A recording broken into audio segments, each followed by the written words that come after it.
Everyone's talking about hypersonic missiles. What no one's talking about is the invisible shield that could make them useless. It's not science fiction, and it's already being deployed to protect the USS Gerald R. Ford. This is the USS Ford, a $13 billion, 100,000-ton fortress of American sovereignty. It is the most advanced, most powerful, and most expensive warship ever built. It is a symbol of undisputed American power. And in the remote deserts of China, the People's Liberation Army has built full-scale mock-ups of it for one reason: to practice destroying it. Their weapon is designed to do what was once thought impossible: kill an American supercarrier. They call it the DF-21D, the carrier killer. It's an anti-ship ballistic missile, or ASBM, and it changes the rules of naval warfare. For 75 years, no U.S. carrier has faced a credible, high-end threat. They have sailed the world's oceans with impunity. That era may be over. The carrier killer and its even longer-range cousin, the DF-26, are not like other missiles. They don't skim the waves. They fly a ballistic trajectory, launching up into the thin upper atmosphere, into space itself, before plunging down at their target. Their speed is terrifying. They travel at over Mach 5, qualifying them as hypersonic weapons. China's DF-21D is estimated to reach speeds of Mach 10 on re-entry. For a long-range engagement, the flight time from launch to impact is estimated to be just 25 minutes. Imagine you are the captain of a U.S. destroyer protecting the Ford. A warning flashes from a satellite. A launch. You have 25 minutes. But how do you stop it? Your ship is armed with the most advanced interceptors in the world, but they were designed to hit predictable targets, like cruise missiles or traditional ballistic missiles. This is different. The Chinese warhead isn't just a dumb piece of metal falling from the sky. It's a maneuverable re-entry vehicle, or MA-RV. As it screams through the atmosphere, it is actively hunting. It's using its own sensors to find the carrier, making tiny, unpredictable adjustments. It's a bullet that can dodge. Your interceptors, even traveling at incredible speeds, might not be able to calculate its final evasive path. This entire complex system is what military planners call the kill chain. It starts with finding the carrier, fixing its location, tracking its movement, targeting it with a missile, launching that missile, and finally, assessing the damage. But here's the problem for China. The Pacific Ocean is 60 million square miles. Finding a carrier strike group in that vastness is the single hardest part of the equation. This is why they've invested so heavily in long-range, over-the-horizon radar and a constellation of spy satellites. They are desperately trying to build a system that can find the Ford, so their 25-minute carrier killer can do its job. This is the nightmare scenario. The goal isn't even to sink the carrier with a single shot. The goal is a mission kill. One strike is all it takes. One ASBM punching through the Ford's 4.5-acre flight deck. The carrier is no longer a fortress. It cannot launch or recover its multi-billion-dollar air wing. It is a crippled giant, a $13 billion target, dead in the water. And this threat isn't just from China. Russia has its Kinjal, Iran has the Gulf of Persia, India has the Dhanush. The age of the hypersonic carrier killer is here. So, how does the Navy respond? How does America protect its most valuable asset? When a threat moves at Mach 10, you cannot outrun it. You cannot outmaneuver it. You must engage it with a weapon that moves at the only speed that's faster, the speed of light. This is America's answer. Directed energy. It is the invisible shield. We are entering a new age of warfare, defined not by gunpowder, but by power grids, not by bigger explosions, but by focused, silent beams of light. And this system is no longer a scientist's dream. It is being deployed today. It is called HELIOS, high-energy laser with integrated optical dazzler and surveillance. Developed by Lockheed Martin, HELIOS is the first tactical laser weapon system to be truly integrated into a U.S. Navy warship. And this is where the Ford's shield comes from. The USS Ford never sails alone. It is the heart of a carrier strike group, a castle protected by a ring of steel. It's Arleigh Burke-class guided missile destroyers. These destroyers are the sword and the shield of the fleet, and one of them, the USS Preble, was the first to be armed with HELIOS. This is how it works. HELIOS is a layered defense. It has two modes, soft kill and hard kill. In its soft kill mode, it acts as an optical dazzler. It can pinpoint the sensors on an incoming missile or drone and blast them with a beam of light that blinds them, denying enemy situational awareness. The missile is still flying, but it can no longer see its target. It is a ghost, flying blind until it crashes uselessly into the sea. But if blinding isn't enough, HELIOS switches to hard kill. It unleashes a powerful, concentrated beam of energy. This isn't a Star Wars pew-pew effect. It is a silent, invisible, and incredibly violent transfer of thermal energy. The 60-kilowatt laser focuses on a single point of the incoming missile. It dumps an immense amount of heat into its skin, its guidance system, or its warhead. The airframe melts. The electronics fry. The warhead can be detonated in midair. The missile simply disintegrates disintegrates. But what makes HELIOS truly revolutionary are two things: its speed and its magazine. Its speed is obvious. It is a weapon of light. There is no travel time. There is no evasion. If you can see it, you can hit it. Its magazine is the real game changer. A destroyer carries a fixed number of interceptor missiles. A single SM-6 missile costs nearly $5 million.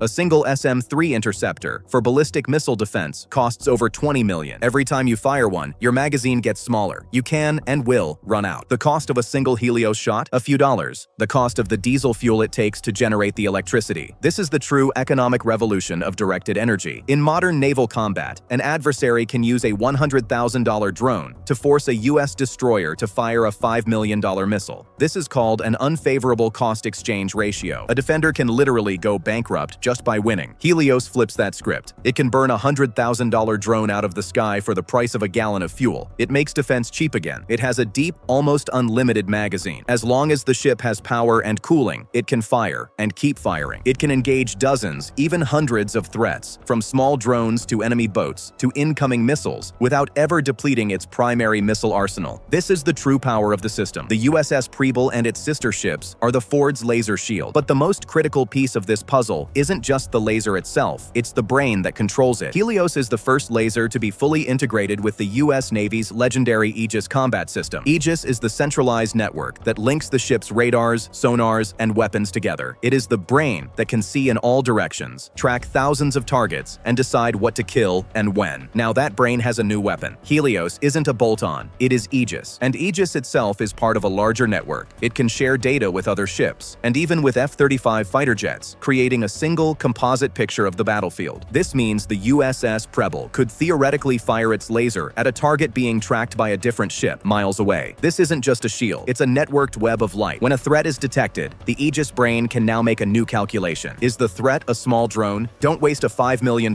missile. Use the laser. Is it a swarm of attack boats? Use the laser. Is it a hypersonic Mach RV in its final seconds of flight? Use the laser to blind it. Or use the laser and a missile at the same time. It gives the U.S. Navy options it has never had before. But even at 60 kilowatts, HELIOS is already solving one of the Navy's most urgent and immediate problems: the rise of cheap, disposable drones. We see them in the Red Sea. We see them in the Black Sea. HELIOS is the perfect weapon for this. It's a high-tech Gatling gun that never runs out of ammo. It can sweep the skies of low-end threats, freeing up the ship's expensive missiles, which can then wait for the real threats. But there's a question, a big one. The first HELIOS system on the Preble is 60 kilowatts. That is incredibly powerful. It is more than capable of obliterating drones, boats, and even some missiles. But is 60 kilowatts enough to stop a hardened Mach 10 carrier killer plunging from space? The honest answer? Probably not. Not consistently. The 60 kilowatt laser isn't the final weapon. It's the first shot. It's the proof of concept. And the Pentagon, which is spending roughly $1 billion a year on directed energy, is not stopping there. The Department of Defense is on an aggressive timeline to scale up. The plan is to field a 500 kilowatt laser by 2025 and megawatt-level lasers by 2026. This is the true carrier killer.